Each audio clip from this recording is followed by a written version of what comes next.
The third warning klaxon had already died when Mara Edris felt the floor shift beneath her boots. Not a tremor, not the usual settling of the Athenaeum's lower decks where the thermal regulators hummed their 60-year-old song. This was something heavier, the kind of shift that meant something vast had entered the gravity envelope overhead, and the shield array's compensators were adjusting for mass they had never been designed to accommodate. She dropped the calibration wrench. It rang against the grating and tumbled into the dark between the deck plates, and she didn't reach for it. Her hands were already on the nearest terminal, pulling up the external sensor feed, and what the feed showed her made the breath lock in her chest. 7 ships, no 9. The count climbed as the array's deep-field scanner swept the approach corridor. 12. 15. Each one a blunt, angular hull plated in something that drank the light, their silhouettes too regular to be asteroid debris and too large to be anything the orbital commerce lanes would recognize. They were decelerating hard through the outer shell of the magnetosphere, shedding velocity in bright flares of superheated plasma that the Athenaeum's optical arrays captured in raw, unfiltered clarity. And their transponders were broadcasting on a frequency that had been dead for 750,000 years. Mara stared at the identification code cycling on her screen. She had studied this code. Every engineer in the Terran Compact's shield division had studied it, because it was printed on the wall of every maintenance corridor in the lower array, stamped into the oldest foundation plates alongside a warning in 6 languages. If this signal returns, escalate immediately. Do not wait for confirmation. Do not negotiate. The Kethrani. The name sat in the back of her throat like iron. She'd read the archive files 100 times during the long shifts. 750,000 years ago, the Kethrani Directorate had governed this arm of the galaxy with a simple economic model. They identified resource-bearing worlds, stripped the biospheres for raw material, cataloged any emerging species as either useful labor stock or irrelevant biology, and moved on. Earth had been designated a labor reservoir. Homo erectus, barely upright, barely verbal, had been tagged, sampled, and filed under the Kethrani equivalent of harvestable within 2 developmental cycles. They had left behind a transponder relay buried deep in what would become the Pacific Basin, a claim beacon that broadcast their ownership code into the void on a wavelength no natural process could produce. A flag planted in rock, saying, "This world is ours, and we will return for it when the labor stock matures." 750,000 years. The transponder relay had been found in the 23rd century, embedded in basalt 2 kilometers beneath the ocean floor. The Terran Compact's linguists had spent 40 years decoding its inscription. The message was simple and precise: Labor Asset Soul 3, property of the Kethrani Directorate. Scheduled collection, upon maturation to Class II industrial capacity. Humanity had reached Class II industrial capacity around the time they'd cracked fusion. The Compact's war planners had done the math, checked the star charts, and concluded that the Kethrani, or whatever they had become, might show up at any point in the next 1,000,000 years to collect on their investment. So they'd built the Athenaeum, not a museum, not an archive. A shield generator array the size of a mountain range, anchored to the spine of the Andes at an altitude where the air was thin enough to let the capacitor banks breathe. Its primary emitters aimed straight up through the atmosphere at the gap between the ionosphere and the magnetosphere, where any inbound fleet would have to transit. 16,000 individual generator nodes spread across 300 kilometers of ridgeline, linked by superconducting trunk lines buried in the rock, all of it maintained by a corps of engineers who lived and worked inside the mountain itself. Mara was one of them, 4th-generation shield engineer. Her great-grandmother had laid the first trunk line in the southern sector, and the wrench Mara had just dropped into the dark had been hers. A heavy-handled torque driver with EEDRIS scratched into the grip in letters worn smooth, by 4 lifetimes of use. Now the thing the Athenaeum had been built for was happening, and Mara's hands wouldn't stop shaking. She punched the intercom. "CIC, this is Edris, Lower Maintenance Deck 7. I'm reading Kethrani transponder codes on the approach corridor. 15 no, 18 contacts. They're decelerating through the magnetosphere. Signature matches the archive profile exactly." The response came in 3 seconds. Commander Ose's voice, flat and already running on the operational register that meant she'd seen the same data. "Copy, Edris. We have them. 18 confirmed, more behind. The count is still climbing. All shield sectors to ready status. I need your deck's generator bank at full charge in 9 minutes. Can you do it?" 9 minutes. The bank on Deck 7 had been running at 80% for the last 2 weeks while Mara replaced a corroded flux regulator in the tertiary coil. She'd been calibrating the replacement when the klaxon sounded. The coil was seated but not yet synchronized. Running it to full charge without synchronization would mean a 3% efficiency loss across the entire southern emitter arc. A gap that, at the energy densities the Athenaeum was designed to project, could mean the difference between a solid barrier and a permeable one. "I can get you 97% in 9, Mara said. "I need 14 for full sync."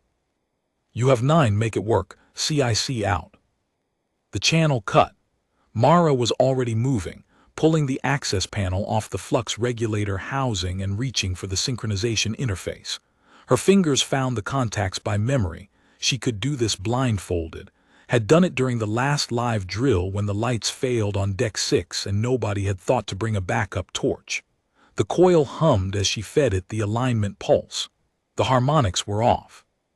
She could hear it in the way the hum wavered, a faint wobble that meant the magnetic containment wasn't quite seated in its cradle.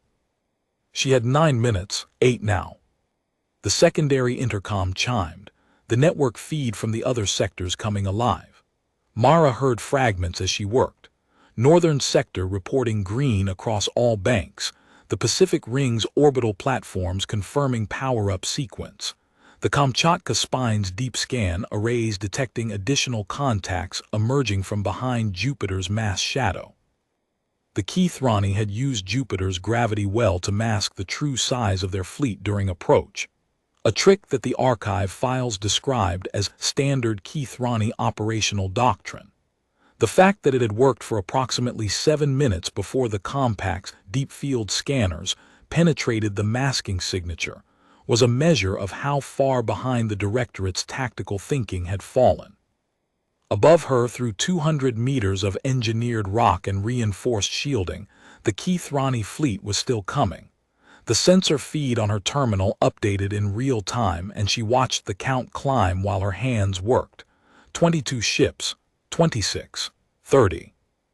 Each new contact a blunt dart of dark metal emerging from the plasma flare of its own deceleration burn, sliding into formation with the others in a pattern that the tactical AI was already flagging as a standard Kethrani collection array. The same formation described in the archive files, unchanged across 750,000 years. They hadn't innovated. The thought hit Mara like a slap. 750,000 years. And the Kethrani were still using the same fleet geometry, the same transponder codes, the same approach vectors that had been carved into the basalt of the Pacific Claim beacon. As if nothing in the galaxy could have changed in the interim.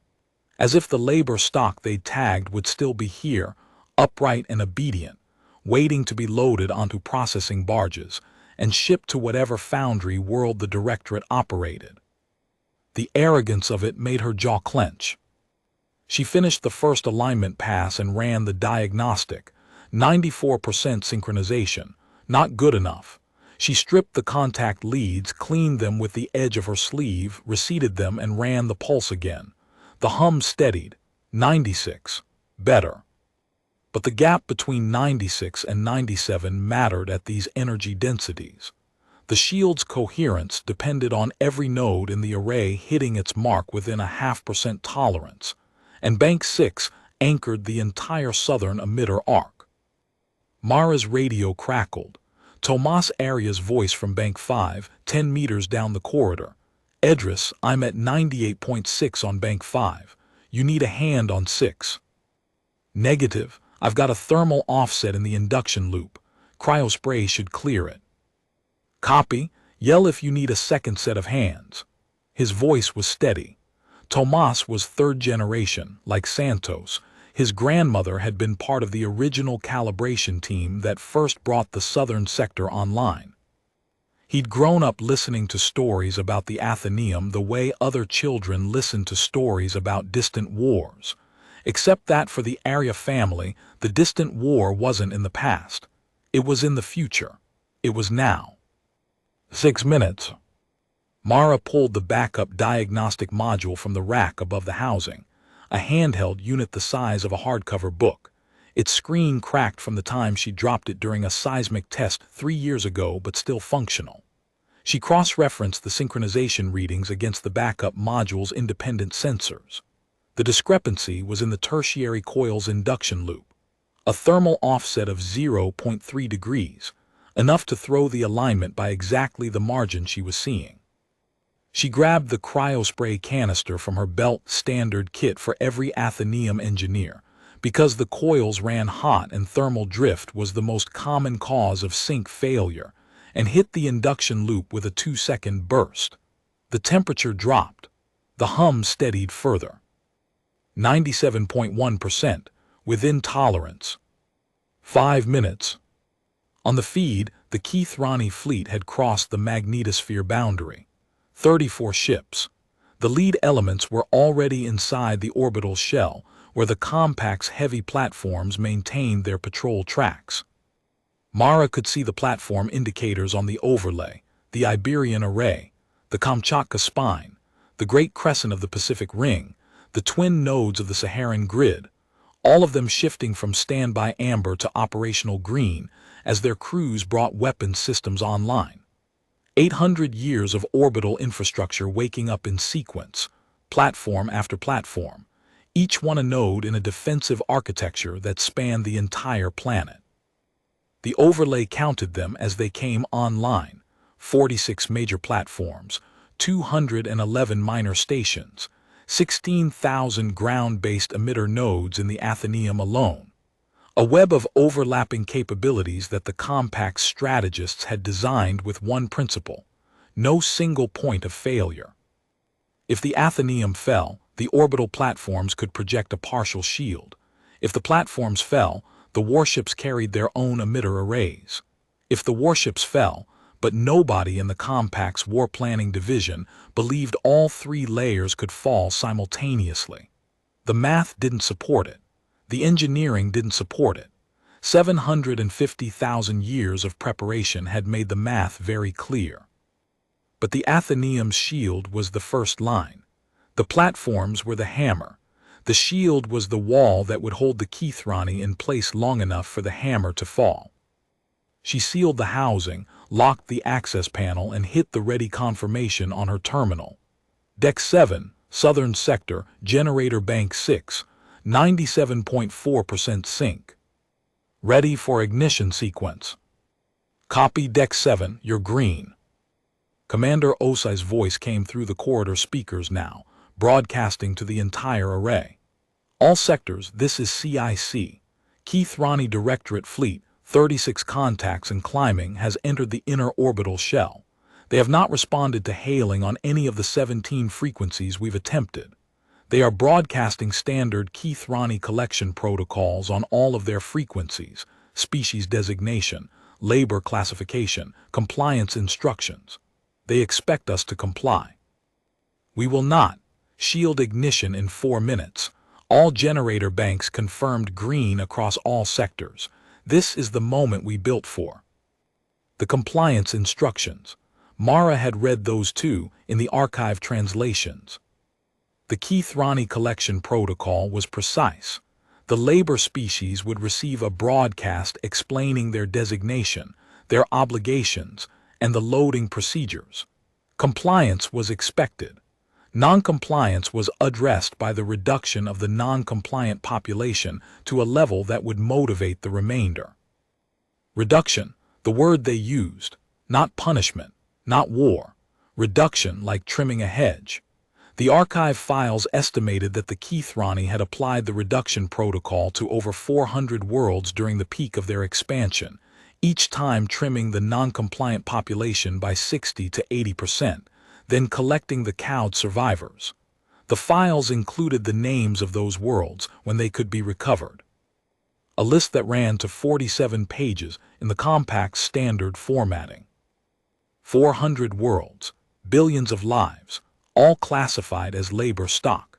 The compact had built a memorial in the Archive of Species, a chamber deep in the Athenaeum's administrative level where the names of every world the Kethrani had reduced were inscribed on the walls, alongside whatever fragments of those species cultures the galaxy's records had preserved. Mara had visited the chamber once, during her apprenticeship. She'd stood in the center of the room and read the names until her eyes ached. Most of them were unpronounceable, transliterations from languages that no living being spoke. Entire civilizations reduced to a line of text on a wall, inside a mountain on a world, the Directorate still thought was a labor reservoir. 3 minutes. Mara moved to the observation feed in the main corridor. The Athenaeum's lower decks didn't have windows. The mountain was the window, and the instruments were the eyes.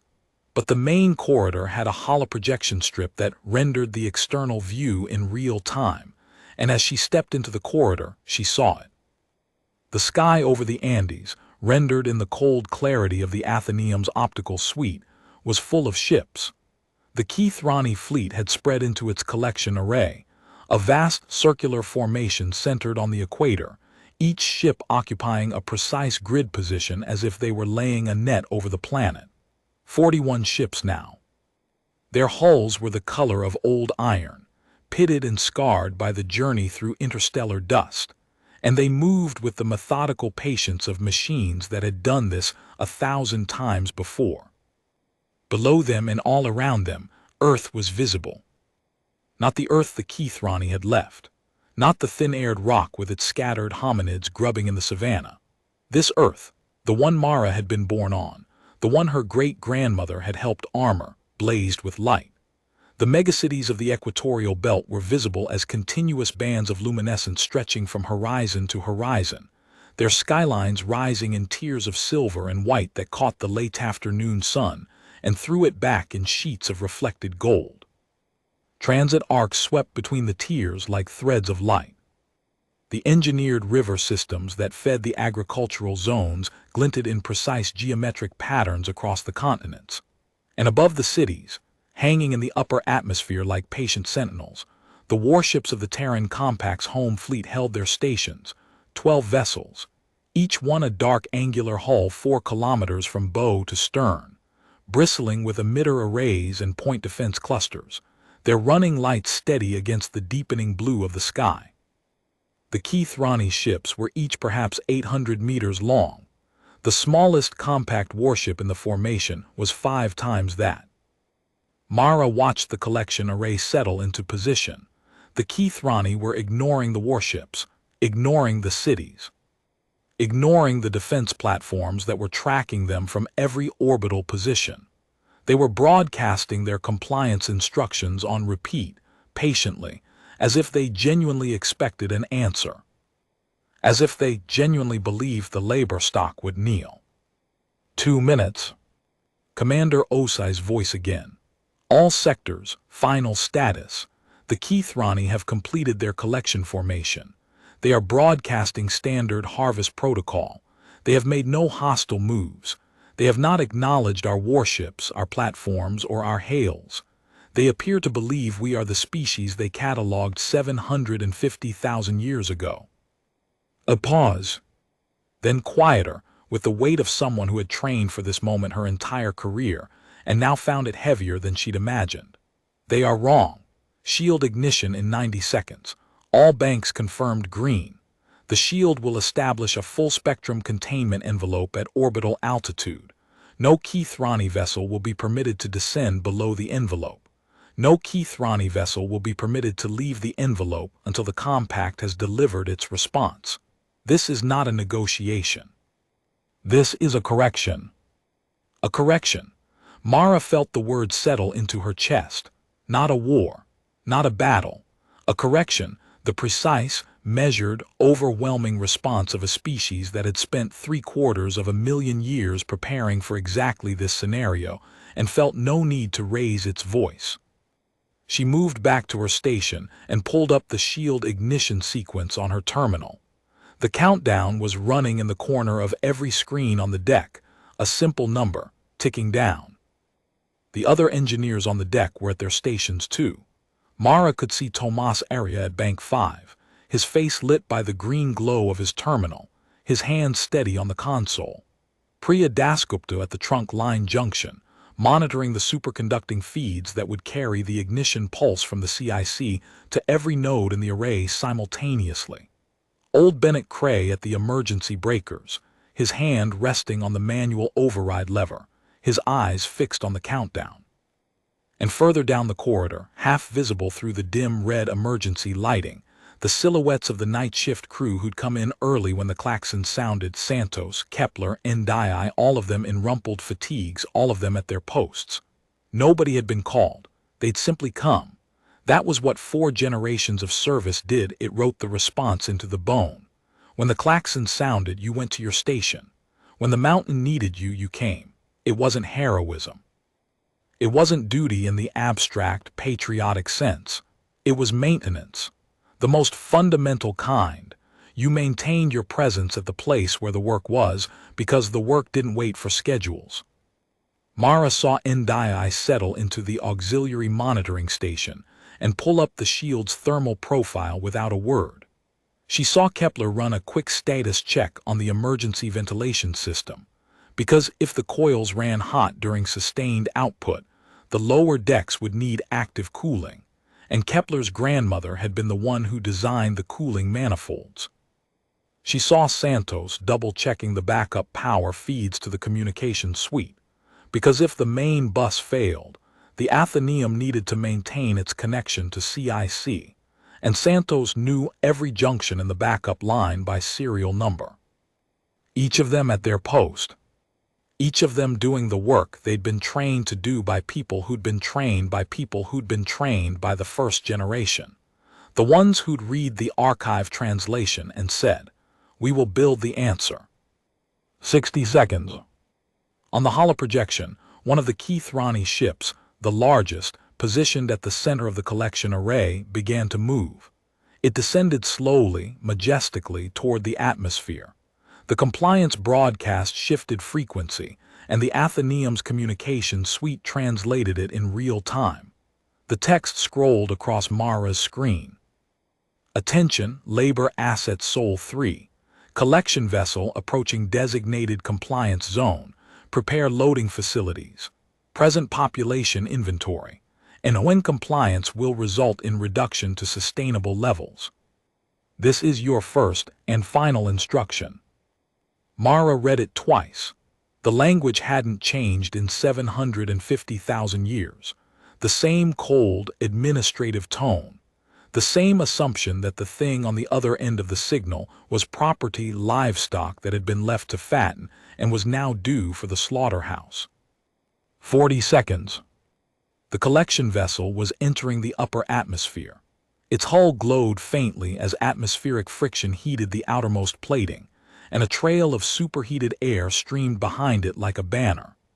On the tactical overlay, Mara could see the compact warships adjusting their positions, subtle shifts, a tightening of the formation, the great hulls rotating to bring their primary emitter arrays to bear on the descending ship.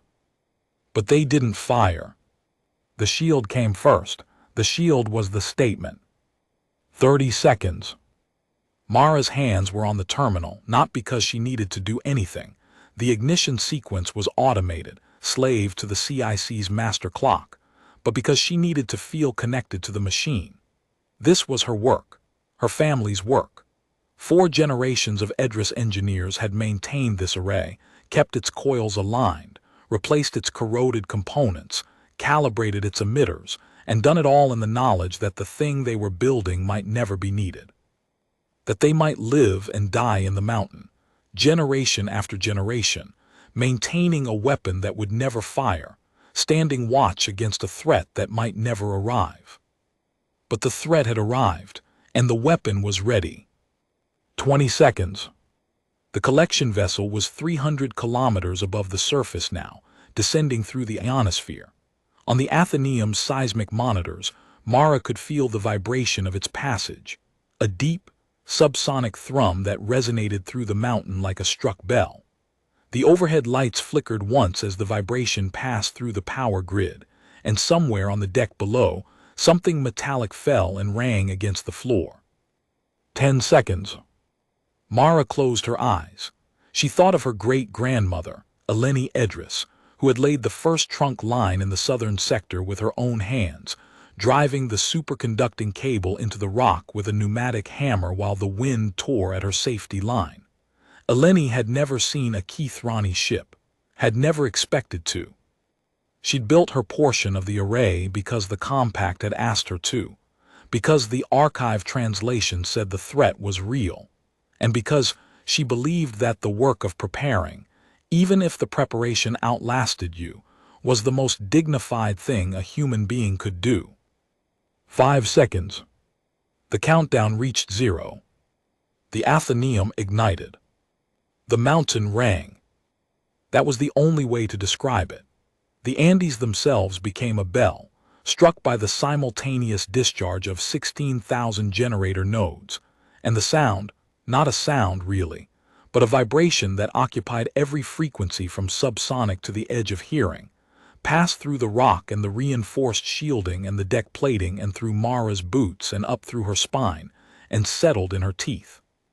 The overhead lights pulsed once bright, as the power grid absorbed the discharge transient and stabilized. The air in the corridor tasted of ozone for 3 seconds, then the scrubbers pulled it clean. Mara felt it in her bones before she saw it on the screen. The generator banks discharged simultaneously, 16,000 nodes firing in perfect synchronization across 300 kilometers of ridgeline, and the energy poured upward through the emitter arrays and into the sky in a wall of coherent force that the optical sensors rendered as a faint blue shimmer spreading from horizon to horizon. The shield envelope formed in 1.7 seconds, a complete sphere enclosing the planet at orbital altitude, seamless, impenetrable, and bright enough to be visible from the surface as a faint iridescent film across the sky. The collection vessel hit the shield at 300 kilometers. It didn't explode. It didn't shatter. It simply stopped.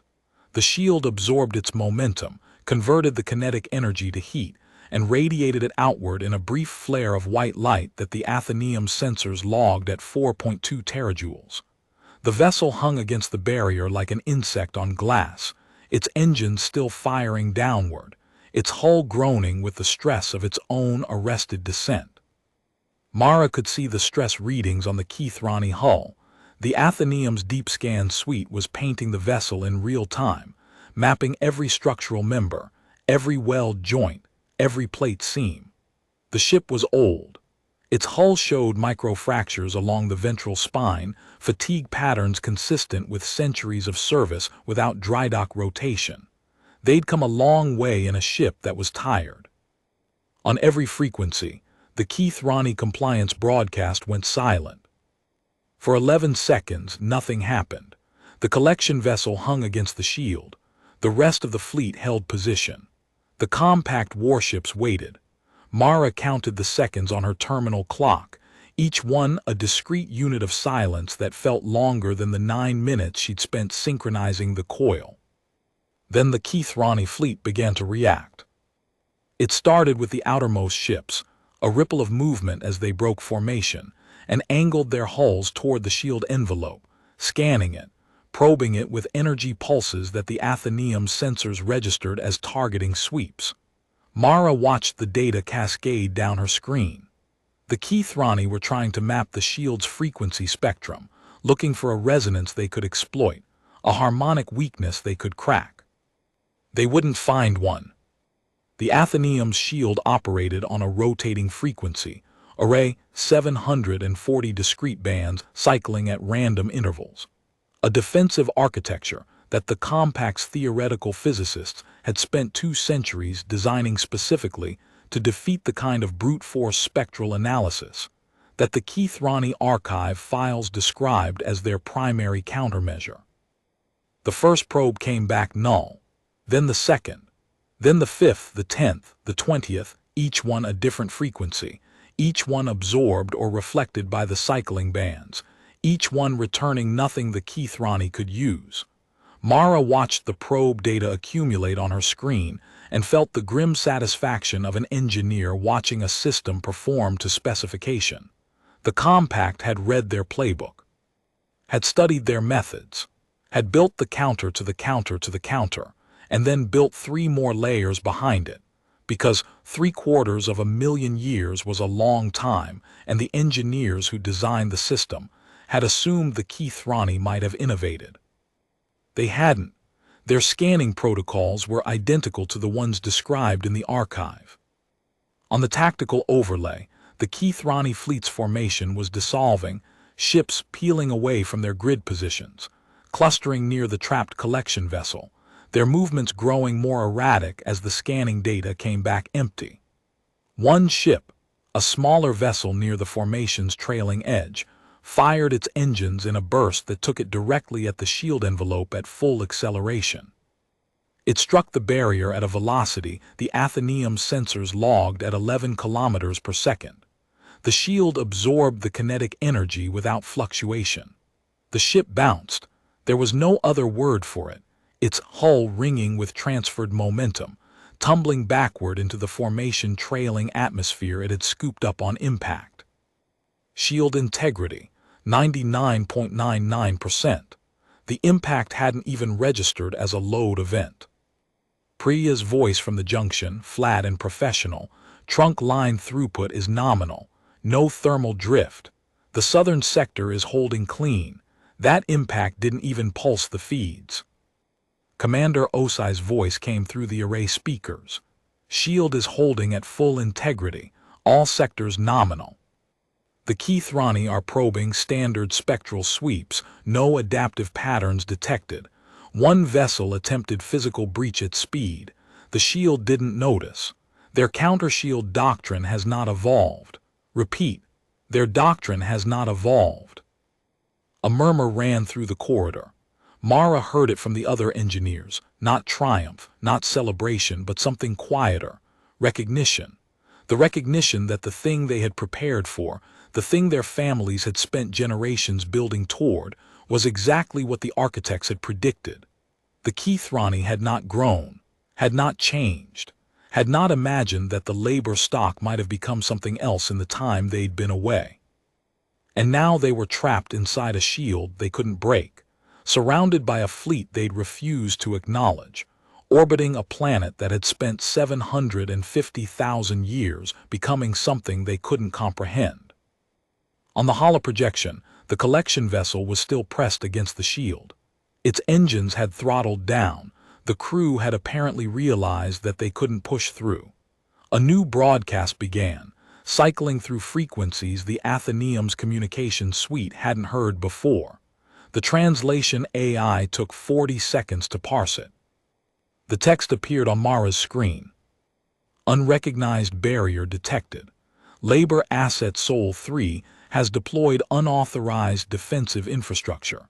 This is a violation of Directorate Classification Protocol. Remove the barrier immediately. An non-compliance will result in reclassification from labor asset to expendable resource. Acknowledge. Unauthorized defensive infrastructure. As if the Athenaeum, the culmination of 4 centuries of engineering, built into a mountain range by generations of human hands, was a zoning violation. As if Earth needed permission to protect itself. As if the species the Kethrani had classified as labor stock 750,000 millennia ago was still obligated to obey a designation it had never agreed to. Mara looked at the words on her screen and felt something shift in her chest. Not anger, the anger had come and gone in the first minutes when the transponder codes appeared. This was colder. This was the feeling of a woman who had spent her life maintaining a system built by people who understood exactly what they were building against, reading the words of the thing they had built against, and finding those words exactly as small and exactly as presumptuous as the archive files had predicted.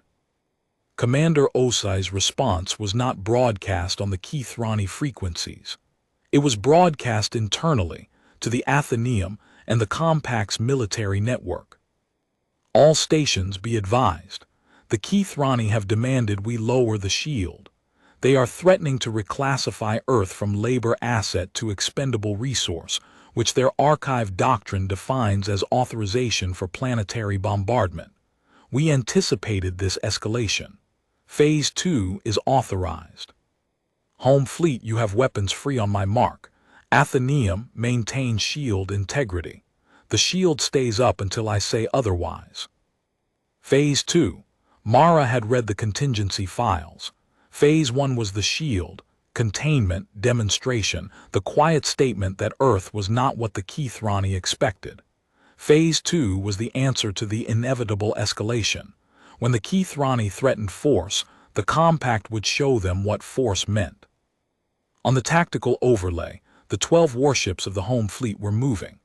Their formation shifted from defensive patrol to a precise engagement geometry that the tactical AI designated Anvil, a pattern designed to maximize overlapping fields of fire while maintaining the shield envelope as a backstop. The warship's primary emitter arrays powered up, and the energy readings on Mara's screen climbed to levels that made the numbers blur. Each compact warship carried a primary battery capable of delivering 50 terajoules per salvo. 12 warships, firing in coordinated sequence, would put 600 terajoules downrange in under 4 seconds. The Kethrani fleet's combined hull integrity, 43 ships, she counted now, would absorb approximately 1% of that energy before ceasing to exist as coherent matter. The Compact had not built these warships to fight the Kethrani. It had built them to fight anything. The Kethrani were simply the reason they'd started building. On the holoprojection, the Kethrani fleet was regrouping.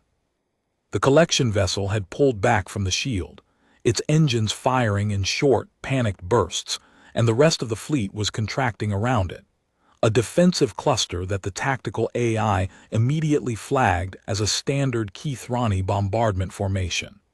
In this configuration, the fleet would concentrate its weapons on a single point of the shield, attempting to punch through with massed fire. Mara watched the weapons ports on the Kethrani hulls cycle open, dark apertures in dark metal, each one the mouth of a directed energy projector that the archive files rated at approximately 0.3 terajoules per discharge. Individually, less than 1% of a single compact warship's primary battery. Collectively, the math was simple. They couldn't break through, the numbers weren't close. But they were going to try. The first Kethrani salvo struck the shield at 16:47:33 local time. Mara logged it automatically, date, time, reading, status. The shield absorbed 12.8 terajoules across a focal area of approximately 600 square meters. The cycling frequency array distributed the load across 47 bands in 0.003 seconds. Shield integrity held at 99.97%. The Kethrani fired again, and again. Salvo after salvo, concentrated on the same focal point, each one absorbed and dispersed by the shield's rotating bands. Mara watched the integrity readings fluctuate, 99.97, 99.96, 99.97, 99.95, 99.97. The oscillation was within normal parameters. The shield was designed to absorb this level of sustained fire indefinitely. On the corridor holoprojection, the bombardment looked almost beautiful from below, a bright, flickering patch of light on the shield envelope, like sunlight through stained glass, each flash a Kethrani salvo being converted to harmless radiance by the cycling frequency array. Some of the light filtered down through the atmosphere in long, pale shafts that touched the mountain peaks below the Athenaeum, and for a moment the Andes were lit in colors that had no name, the spectrum of alien weapons fire being dismantled into something gentle. Tomas called from Bank 5. "I'm seeing a resonance harmonic in the southern trunk line. Very minor, the bombardments inducing a standing wave in the superconducting feeds." "Not a threat, but I want it logged." "Logged," Mara said, her fingers entering the data. "Can you damp it?" "Already on it. Running a counterpulse through the secondary bus. Should clear in 10 seconds. A pause. Cleared. Trunk line is clean." This was the work. While the Kethrani threw everything they had at the shield, the engineers in the mountain watched their instruments and caught the tiny anomalies, the standing waves, the thermal drifts, the micro-resonances that sustained bombardment could induce in a system as complex as the Athenaeum. None of them were threats. All of them were logged, addressed, and resolved. The system held because the people holding it were paying attention. 40 seconds of sustained fire. Shield integrity, 99.96%. Kethrani bombardment is ineffective, Osai's voice confirmed. Shield holding within normal parameters. Home fleet status on Anvil. Anvil is set. All 12 primaries locked on the Kethrani formation. Coordinated salvo ready on your mark. Hold fire. I want them to understand what they're hitting first. Mara understood. The commander was letting the Kethrani exhaust their bombardment against the shield, not because the shield needed time, but because the lesson needed time. Every salvo they fired without effect was another data point in their own sensors, another confirmation that the barrier was beyond their capacity to breach. Every second they spent firing was another second in which the reality of their situation sank deeper into whatever passed for command consciousness aboard those ships. They had come to collect labor stock. They had found a fortress. 1 minute and 12 seconds of sustained bombardment. The fire began to slacken. The salvo rate dropped from continuous to intermittent, then to sporadic. Individual ships stopped firing altogether, their weapons ports cycling closed. The formation began to loosen, not a retreat, not yet, but the kind of drift that happens when coordination breaks down, when the certainty that held a fleet together starts to crack. Mara watched one of the smaller Kethrani vessels, a cargo transport, judging by the hull configuration, rotate slowly until it was facing away from Earth. Its engines pointed toward the shield's outer boundary. Its weapons ports had already closed. Its running lights had dimmed to what the Athenaeum sensors interpreted as a minimal power state. It looked, Mara thought, like an animal trying to make itself small. On the communication feed, a new Kethrani broadcast. Labor Asset Sol 3 defense capability exceeds projected parameters. Directorate classification requires revision. Requesting consultation with sector authority on appropriate response protocol. All collection operations suspended pending. The broadcast cut off mid-sentence, because the compact's response had begun. Not the warships. Not yet. The warships were the hammer, and the hammer was still waiting. This was something older, something built into the Athenaeum's design from the beginning. A communication protocol that the compact's diplomatic corps had drafted 3 centuries ago, stored in the Athenaeum's memory banks, and updated every decade with the latest data on Kethrani linguistics. The shield itself became the transmitter. The cycling frequency array shifted a fraction of its bandwidth to a modulated carrier wave, a signal that the Kethrani's communication equipment would receive as a voice broadcast, clear and precise, in their own language. Mara heard the translation on her terminal. Kethrani Directorate Fleet, this is the Terran Compact. You are inside a containment envelope generated by the species you designated Labor Asset Sol 750,000 years ago. Your classification is revoked. Your claim is void. Your collection protocol is denied. A pause then. You will power down all weapons systems. You will hold position inside the containment envelope. You will transmit your fleet manifest and crew complement. You will await further instructions. Non-compliance will not result in reduction. It will result in the termination of your fleet. You have 90 seconds. The words hung in the air of the maintenance corridor. Mara heard them through the speaker and felt them in the mountain. The faint vibration of the shield's carrier wave resonating through the rock, a deep hum she could feel in her sternum. Around her, the other engineers were still. Tomas had his eyes closed, one hand flat on his console as if steadying himself against a current only he could feel. Priya's hands were flat on her console, fingers spread. Old Bennett Cray stood at the breaker panel with his hand on the lever and his jaw set, and for a moment Mara saw her great-grandmother in his posture, the stance of someone who had built something enormous and patient and was watching it do what it was built to do. The 90-second countdown ran on every screen, 80 seconds, 70. On the tactical overlay, the Kethrani fleet was in disarray. Ships were breaking formation, their drives flaring in competing directions, some angling toward the shield envelope as if looking for an exit, others clustering around the central collection vessel, others drifting with engines cold, their systems apparently shutting down. The coordinated geometry of the collection array had dissolved into chaos. 50 seconds. One by one, the Kethrani weapons ports began to close.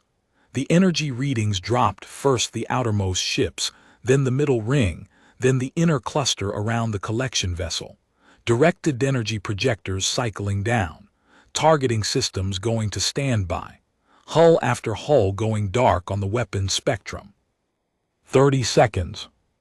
The collection vessel, the flagship, the largest hull in the fleet, was the last to comply.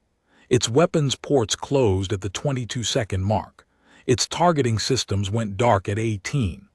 At 15 seconds, it transmitted a fleet manifest on the frequency the compact had specified. 43 vessels, 11,000 crew, a fleet that had crossed interstellar space to collect property and found instead that the property had outgrown them in every dimension that mattered. Commander Osai's voice came through the array one final time that evening. All stations. The Kethrani fleet has complied. Weapons are cold. Manifest received. Shield will remain at full integrity until the diplomatic phase is complete. Home fleet, stand down from anvil but maintain targeting locks. The shield holds. Then on the internal channel quieter. Well done, all of you. Every engineer, every operator, every technician who kept this array alive for 400 years of silence. The silence is over and the array held. That's the only commendation that matters. Mara sat down on the deck plating.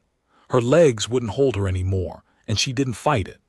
She sat with her back against the generator housing of Bank 6, the bank she'd synchronized to 97.4% with 9 minutes warning, and her great-grandmother's wrench somewhere in the dark below the grating, and she let the shaking come. Not fear, not anymore. The shaking was release, the accumulated tension of a lifetime spent maintaining a weapon that might never fire, the sudden unbearable relief of learning that the maintenance had mattered. Every corroded flux regulator she'd replaced, every calibration she'd run at 3 in the morning when the mountain was quiet and the only sound was the hum of the coils. Every time she'd crawled into a junction space to chase a faulty connection, skinning her knuckles on the conduit housing, cursing the designers who'd made the access panels 6 centimeters too narrow. It had all mattered, every hour, every shift, every generation. The corridor holoprojection still showed the sky over the Andes. The shield envelope shimmered faintly in the late afternoon light, a gossamer film across the heavens, barely visible, easily mistaken for high-altitude ice crystals. Inside it, the Kethrani fleet hung motionless, engines cold, weapons dark, waiting. Below it, the cities of Earth blazed on. The transit arcs swept between the tiers. The warships held their stations. The agricultural zones caught the last of the daylight in their engineered geometries.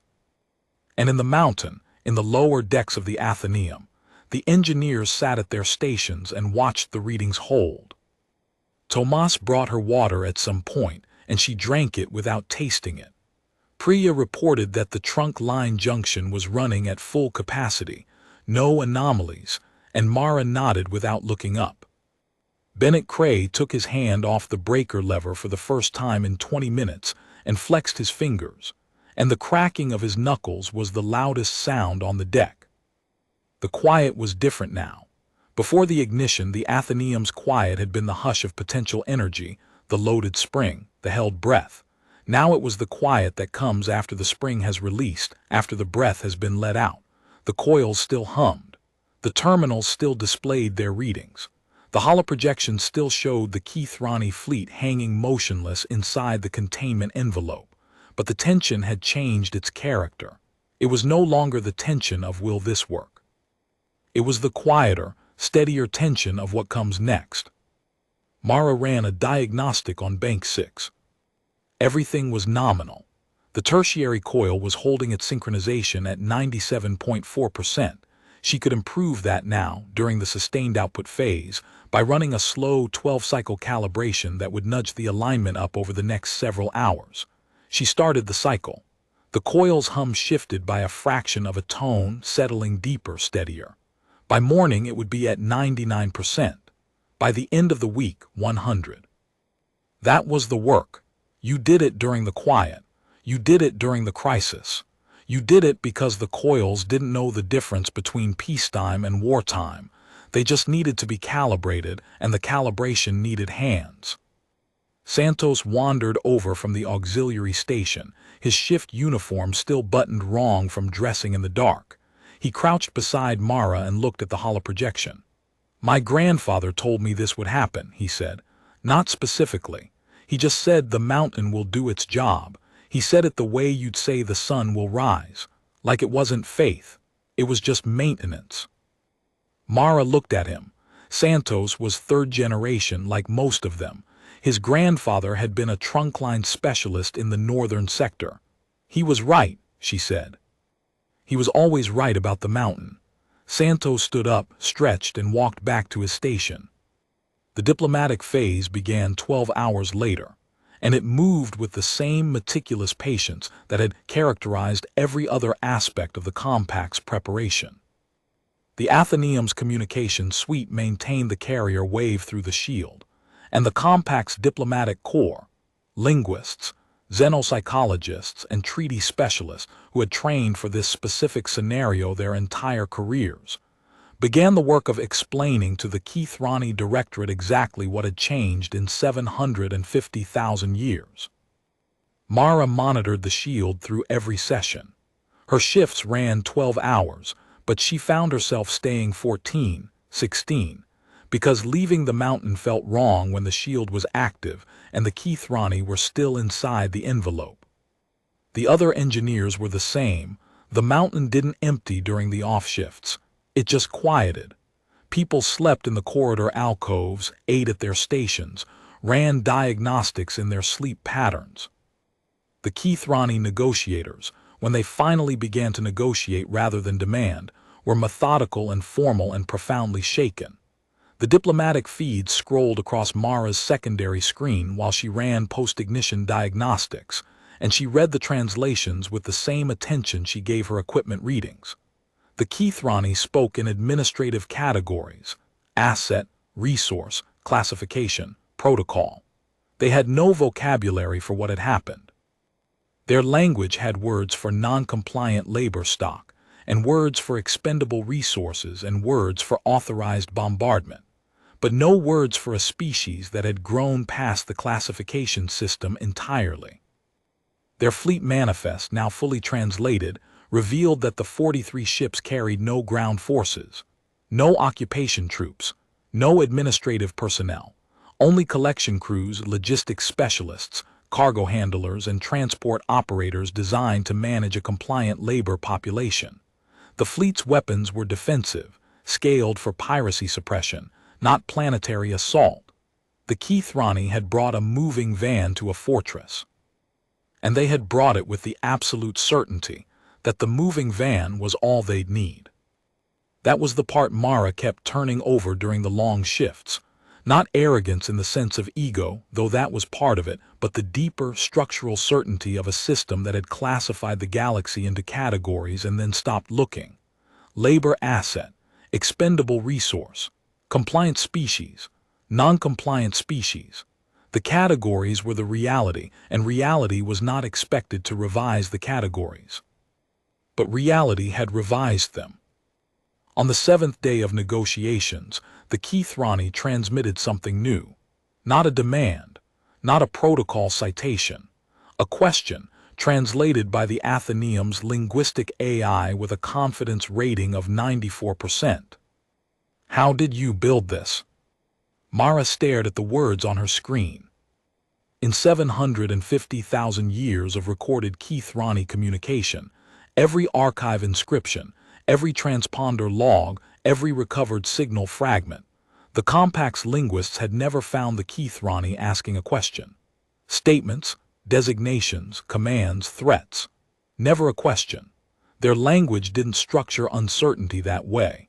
It structured it as a classification error requiring administrative correction.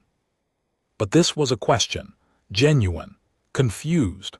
The first crack in a worldview that had held for longer than humanity had existed as a species.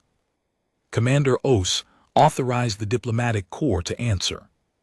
The answer took 3 days to compose, because the Compact wanted it to be precise, and because the Kethrani had no existing framework for the concepts it needed to convey. The Corps built the answer from Kethrani administrative vocabulary, repurposing the Directorate's own classification language to describe something the Directorate had never imagined. Mara read the final version on her screen, between diagnostic cycles on node 1247, a microfracture in the emitter housing that she'd caught with the deep scan resonance probe. The answer, stripped of its diplomatic formatting, said this: "You classified us as labor stock. We found the classification. We disagreed. We spent 750,000 years building the infrastructure to make our disagreement irrevocable. The shield you cannot break, the warships you cannot match, the cities you did not expect, all of it was built by the descendants of the species you tagged, working across generations, maintaining what they built, improving what they inherited, and passing the work forward to hands that had not yet been born. This is how we built it. We worked. We remembered. We did not stop." The Kethrani did not respond for 2 days after receiving the answer. On the 19th day, the Compact transmitted the final terms. The Kethrani fleet would power down all offensive and defensive systems, submit to a close-range hull inspection by Compact engineering drones, and be escorted to the heliopause by 4 warships of the home fleet. They would depart the solar system on a vector that would be monitored by deep space relay stations for the next century. They would carry with them a copy of the Compact's broadcast, the message that revoked every classification ever applied to Earth by any external authority. On the 20th day, the Kethrani accepted. On the 21st day, the shield lowered. Mara watched it on the holoprojection, the faint shimmer fading from the sky like morning mist, the iridescent film dissolving into the blue, the orbital space above Earth clear and open for the first time in 3 weeks. The Kethrani fleet began to move immediately, their engines igniting in sequence, the collection vessel leading the way toward the heliopause with the 4 Compact warships flanking it at a distance that was polite but unmistakable. 3 of the Kethrani vessels had requested asylum.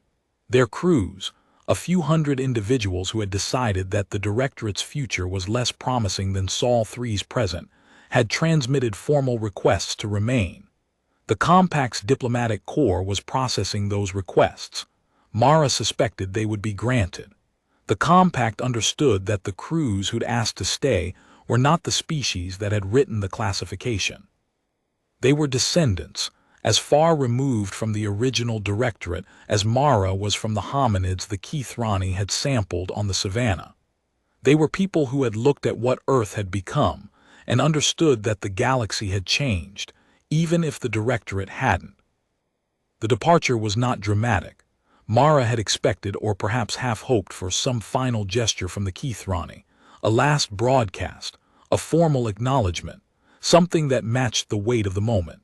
But the Directorate fleet simply powered up its engines, fell into a departure formation that the tactical AI flagged as standard Kethrani transit geometry, and moved. The collection vessel led. The escort warships flanked. The dark iron hulls caught the sunlight one last time as they passed through the upper atmosphere, and then they were climbing, shrinking, becoming points of reflected light against the bright afternoon sky. The 3 asylum vessels stayed.